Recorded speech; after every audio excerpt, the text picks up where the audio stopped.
Arkadaşlar Bay Kadir Ezildi Kaire'de şu anda muhteşem bir kampanya başlattım.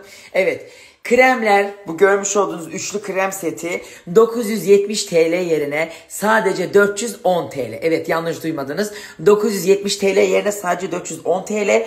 Bir tanesi biliyorsunuz nemlendirici kremim. Dirsekleriniz için, topuklarınız için, cildiniz için, özellikle benim gibi bütün gün el işi, yer işi yapanlar için nemlendirici. Cildinizdeki lekeleri açması ve ton eşitlemesi için beyazlatıcı krem. Bu da yara olsun, sivilce izi olsun, iyileştirici bakım kremi.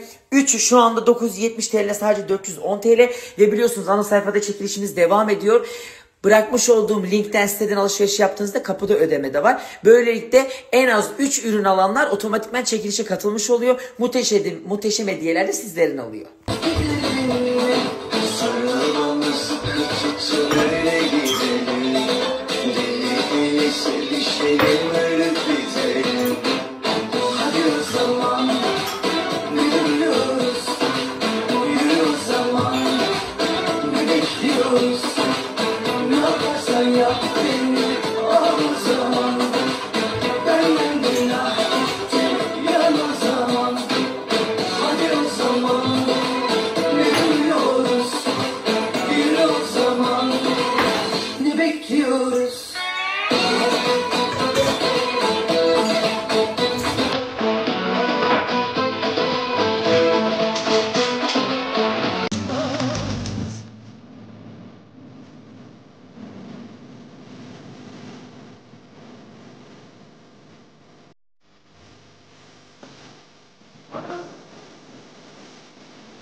Sızıyor, sızıyor, su sızıyor, sızıyor taşlarına arasından. Nişan bitti ama benim işim bitmedi. Yemin ediyorum ki yatak, çarşaf, nevresim yıka et.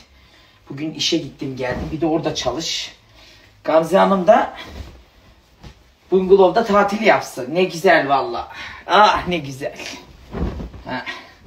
Bu hayata Kadir Ezildi'nin nişanlısı olarak geleceksin. Bak ben hala iş yapıyorum. Bitmeyen bir iş. Daha bunun ütüsü var.